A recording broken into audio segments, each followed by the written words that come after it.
আসসালামু আলাইকুম viewers, online news portal সাইটের আজকের সিরিজে আপনাকে স্বাগতম। তো আমরা এর আগে মোটামুটি এই টেমপ্লেটটা কিভাবে কাস্টমাইজেশন করতে হয়, কিভাবে একটি সাইট দাঁড় করাতে হয় আমরা দেখেছিলাম।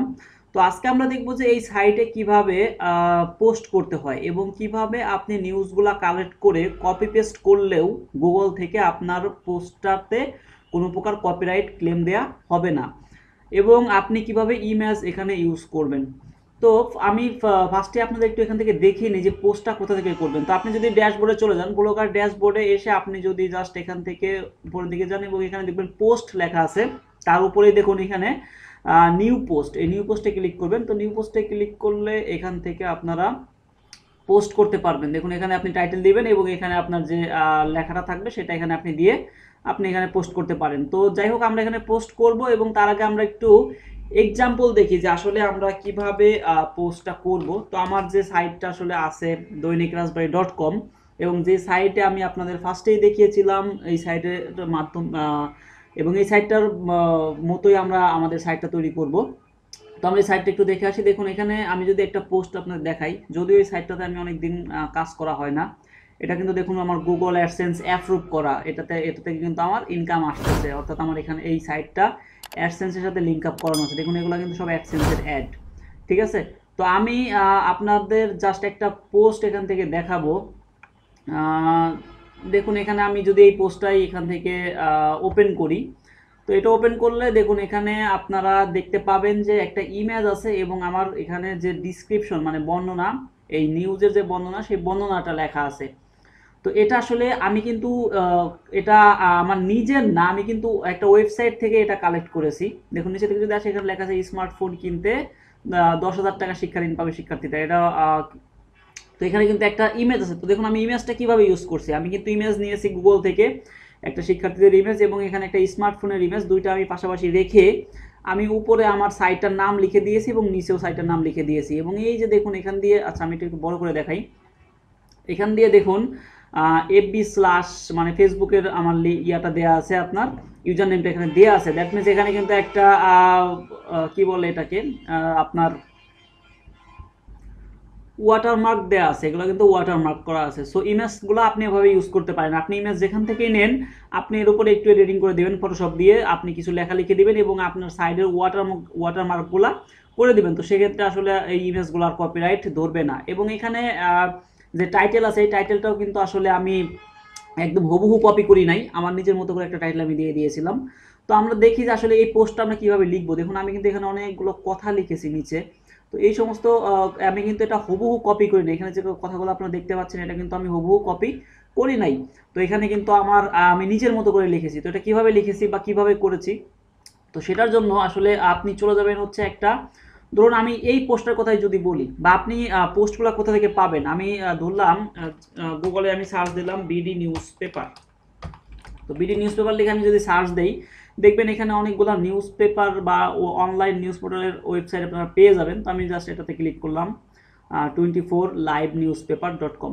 এখানে গেলে দেখুন কতগুলো নিউজ পেপার আছে। তো আমি যদি জাস্ট আমি প্রথম আলোতেই যদি যাই, প্রথম আলো নিউজে আমি যদি এটা ওপেন করি, তো ওপেন করলে এখানে আপনারা অনেক নিউজ দেখতে পাবেন। প্রথম আলো আশা করি সবাই এটা জানেন এবং এখানে আপনারা কন্টিনিউ নিউজ পড়েন। তো দেখুন আমি যদি এই পোস্টটাই নেই যে এসএসসি পরীক্ষা জুনে, এইচএসসি পরীক্ষা জুলাই আগস্টে, আচ্ছা। তো এই পোস্টটাই যদি আমি জাস্ট ওপেন করি, ওপেন করলে কিন্তু এই পোস্টটা টোটাল এখানে আমার দেখাবে। আচ্ছা অ্যাড চলতেছে। তো এটা দেখুন, এটা হচ্ছে বলতেছে কি এসএসসি পরীক্ষা জুনে এবং এইচএসসি পরীক্ষা জুলাই আগস্টে।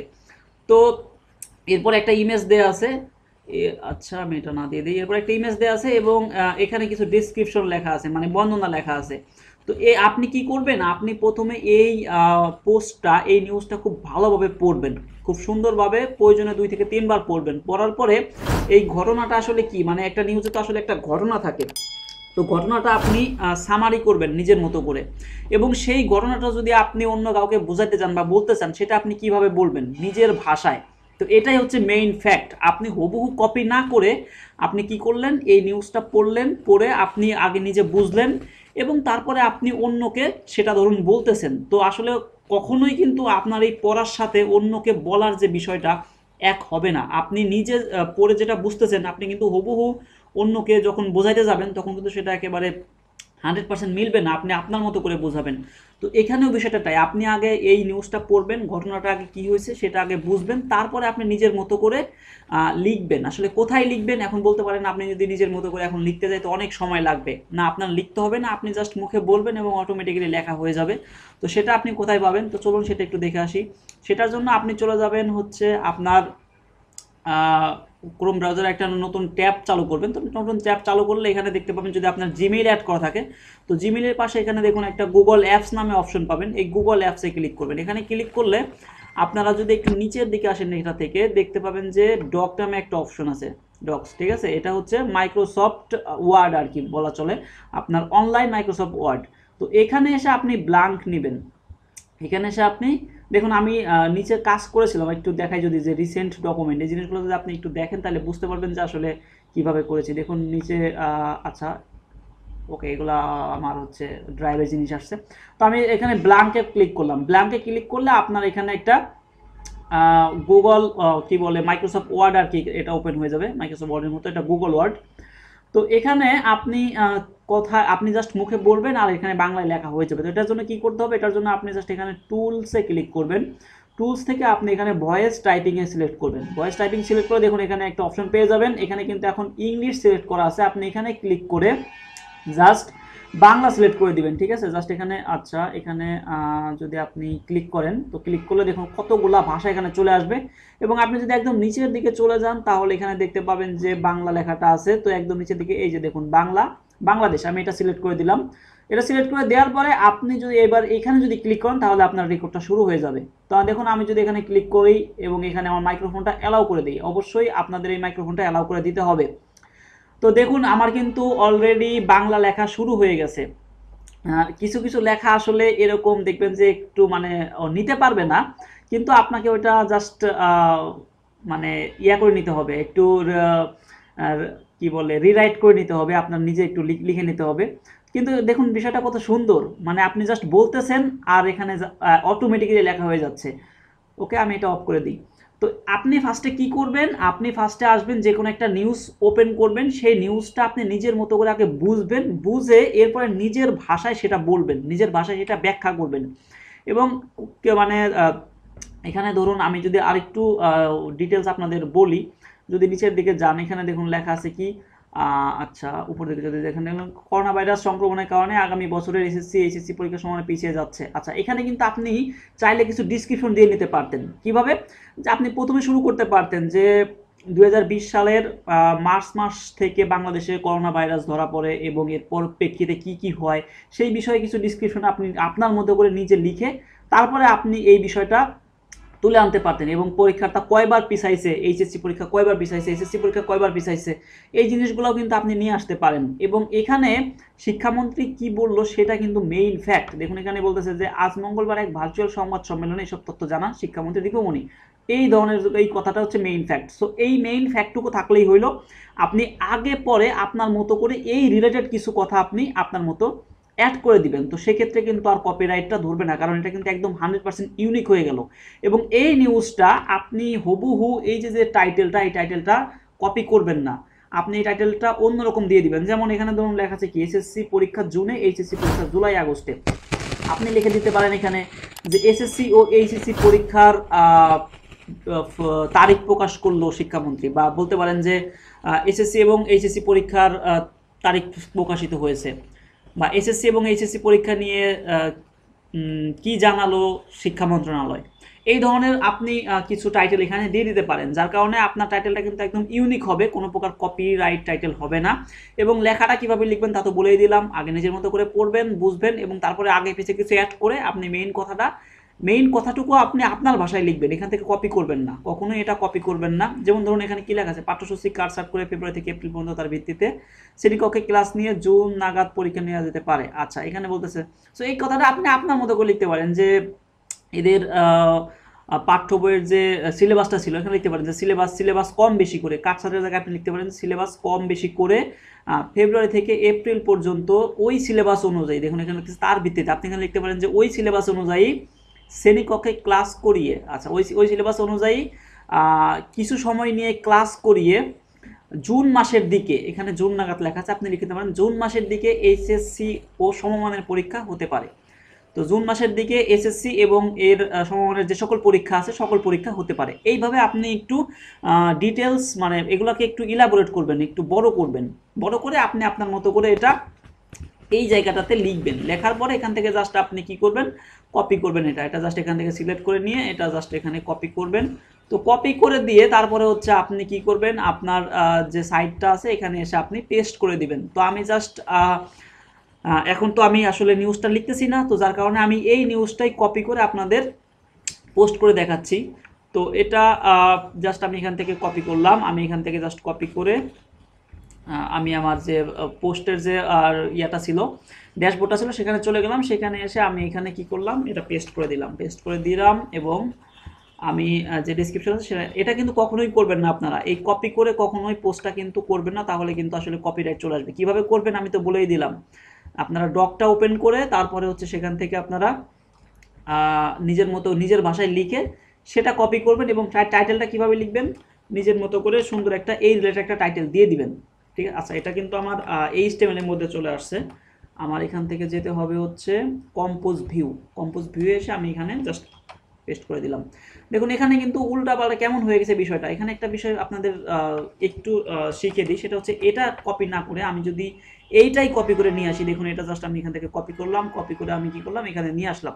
এটা নিয়ে আসে এটা দেখবেন যে অনেক ক্ষেত্রে আপনার ছোট বড় হয়ে যাচ্ছে। তো সেক্ষেত্রে এখানে এনে আপনারা এটা সম্পূর্ণ সিলেক্ট করে মোর অপশন থেকে এই যে দেখুন ক্লিয়ার ফরম্যাটিং, এটাতে ক্লিক করবেন। ক্লিয়ার ফরম্যাটিং, দেখুন এখন কিন্তু লেখাটা একটু সুন্দর হয়ে গেছে এবং ওর মতো করে নিয়েছে। সো ক্লিয়ার ফরম্যাটিং করে তারপরে হচ্ছে আপনি এখানে কাজ শুরু করবেন, তাহলে হবে কি আপনার লেখাটার কম বেশি হবে না এবং আপনি যখন পোস্ট করবেন তখন সম্পূর্ণ লেখাটাই দেখতে পারবে। কিন্তু আপনি যদি এইখান থেকে ডিরেক্ট কপি করে এনে বসিয়ে তারপরে এটা পাবলিশ করে দেন, তাহলে কিন্তু সেই লেখাটা সম্পূর্ণ দেখা যাবে না। এই জন্য এটা ক্লিয়ার ফরম্যাটিং করে দিবেন এবং এখানে আপনারা একটা ইমেজ অ্যাড করে দিবেন। অবশ্যই প্রত্যেকটা পোস্টে একটা করে ইমেজ অ্যাড থাকতে হবে গুগল অ্যাডসেন্সের জন্য। সো ইমেজ কীভাবে অ্যাড করবেন সেটা তো বললামই। এটা জাস্ট আপনারা করবেন, এই ইমেজটাই ডাউনলোড করবেন, ডাউনলোড করে এটা একটু এডিট করবেন। এডিটটা কীভাবে করবেন, উপরে কিছু ওয়াটারমার্ক দিয়ে দিবেন, আপনার সাইডের কিছু নাম দিয়ে দিবেন ওয়াটারমার্ক হিসাবে এবং আপনি আপনার সাইডের নামটা দিয়ে দিতে পারেন। তো কীভাবে করবেন সেটা দেখাইলামই। এই যে এখানে যে ইমেজটা আছে এই ইমেজটার মতো করে আপনারা করবেন, এই ইমেজটার মতো ঠিক ফটোশপে করে নেবেন। তো যদি এইভাবে কেউ করতে না পারেন, আশা করি সবাই পারবেন, তারপরে যদি কেউ না পারেন কমেন্ট বক্সে কমেন্ট করে জানান, আমি ফটোশপে এটা দেখিয়ে দেবো যে কীভাবে একটা ইমেজ আসলে কপি করতে হয়, আপনার এডিট করতে হয় এবং কিভাবে এডিট করলে কপি পেস্ট ধরবে না বা কপিরাইট ধরবে না। তো এইভাবে করে আপনারা এখানে জাস্ট শেয়ার করে দিতে, সরি এখান থেকে না, আমরা পোস্টে গিয়ে এখান থেকে পাবলিশ করে দিতে পারেন। তো ইমেজটা এখানে কীভাবে অ্যাড করবেন, দেখুন এখানে এই যে ইমেজের একটা অপশন আছে এখানে ইনসার্ট ইমেজ, এটাতে জাস্ট ক্লিক করে আপলোড ফ্রম কম্পিউটার এখানে ক্লিক করবেন। এখানে ক্লিক করলে এখান থেকে আপনারা ইমেজ আপলোড করতে পারবেন। আমি আমার আগের সিরিজেও কিন্তু এটা দেখিয়েছিলাম। তো আগের সিরিজগুলো যারা দেখেন নাই অবশ্যই দেখে আসবেন, অথবা এই ভিডিওর এন্ড স্ক্রিনে আপনারা পেয়ে যাবেন আগের ভিডিওগুলো সিরিয়ালি, সেই প্লে লিস্টটা আমি এন্ড স্ক্রিনে দিয়ে দেবো, আপনারা সেখান থেকে এটা দেখে আসবেন। তো দেখুন এখানে যদি আমি সিম্পল একটা ফটো অ্যাড করি, আমি যদি এই ফটোটাই যদি অ্যাড করি, জাস্ট এটা আমি অ্যাড করলাম, এটা অ্যাড করে আমি সিলেক্ট করে দিলাম, তাহলে দেখবেন যে এটা ফটোটা সিলেক্ট এখানে হয়ে যাবে। তো আপনারা আপনাদের নিউজ রিলেটেড ফটো আপনারা এডিট করে তারপরে এখানে সিলেক্ট করবেন, সিলেক্ট করে এখানে অ্যাড করবেন। ঠিক আছে, অ্যাড করে এখানে জাস্ট পাবলিশ করে দিবেন, পাবলিশ ওকে কনফার্ম করে দিবেন, তাহলে দেখবেন যে এটা কনফার্ম হয়ে গেছে এবং এটা কিন্তু চলে আসে। তো আমরা যদি আমাদের সাইটটা একটু রিফ্রেশ দিই তাহলে কিন্তু আমরা এটা দেখতে পারবো। আমরা এখানে একটু রিফ্রেশ করি, তো রিফ্রেশ করলে দেখবেন যে এটা কিন্তু এখন আমাদের পোস্ট হয়ে যাবে এবং আমরা আমাদের নিউজটা এখানে নিচের দিকে যদি দেখুন এখানে কিন্তু চলে আসছে, এখানে দেখুন আমার এই ইমেজটা চলে আসছে এবং এখানে এসএসসি পরীক্ষার জন্য এই যে আমার এই ইয়াটা আপনার যে টাইটেলটা ছিল সেই টাইটেলটা কিন্তু এখানে চলে আসছে এবং আগে যে একটা পোস্ট করা ছিল সেই পোস্টটাও এখানে আছে। তো এইভাবে আপনারা একেবারে পোস্ট করবেন এবং 15 থেকে 20টা পোস্ট করার পরে অ্যাডসেন্সের জন্য আসলে অ্যাপ্লাই করতে হয়, তা না হলে অ্যাডসেন্সটা পাওয়া যায় না, কারণ কিছু ভিজিটর না আসলে আপনার সাইটের কি বলে র্যাঙ্কিংটা অনেক লো থাকে, যার কারণে অ্যাডসেন্স দেয় না। সো আপনি আপনার সাইটের ভিজিটর কীভাবে দেখবেন সেটাও আমি আমার নেক্সট ভিডিওতে দেখাবো, যে কীভাবে ভিডিওর একটা সাইটের ভিজিটর দেখতে হয় বা একটা সাইটের র্যাঙ্কিং কীভাবে দেখতে হয়, একটা সাইট কতদিন মানে প্রতিদিন কত ভিউ আসতেছে সেটা আপনি কীভাবে চেক করবেন, অ্যানালাইটিকে গিয়ে আপনি দেখতে পারবেন কোন দেশ থেকে কতগুলো ভিউ আসতেছে সবই দেখতে পারবেন। সো নেক্সট ভিডিওতে আমি সেই জিনিসগুলো দেখাবো এবং সর্বশেষ দেখাবো এই 3টা জিনিস কীভাবে অ্যাড করতে হয়, কারণ এই 3টা জিনিস থাকতেই হবে, home, about, contact. Site map এবং আচ্ছা আরও কিছু এখানে আমরা যদি একটু দেখি তাহলে আমরা বুঝতে পারবো যে অ্যাডসেন্সের জন্য কোন কোন জিনিস থাকতে হবে। অ্যাডসেন্সের জন্য এই যে জিনিসগুলো থাকতেই হবে, site map, about, terms and condition, privacy policy, contact us, disclaimer, এই কয়েকটা জিনিস থাকতেই হবে, তা না হলে আপনি অ্যাডসেন্স পাবেন না। সো এইগুলো আসলে কীভাবে অ্যাড করবেন বা এগুলো কীভাবে লিখবেন, আমি যদি টার্মস অ্যান্ড প্রাইভেসিতে যাই দেখবেন যে এখানে কিছু টার্মস অ্যান্ড কন্ডিশন আমার এখানে আছে। সো এইভাবে কীভাবে লিখবেন, এগুলো কীভাবে তৈরি করবেন আমি সবই আপনাদের এক এক করে দেখাবো। তো সেই পর্যন্ত আমার সাথে থাকুন, আমার চ্যানেলটি সাবস্ক্রাইব করুন, আমার ফেসবুক পেজে লাইক দিন, ভিডিওতে একটা লাইক দিবেন এবং ভিডিওটা শেয়ার করবেন। ধন্যবাদ।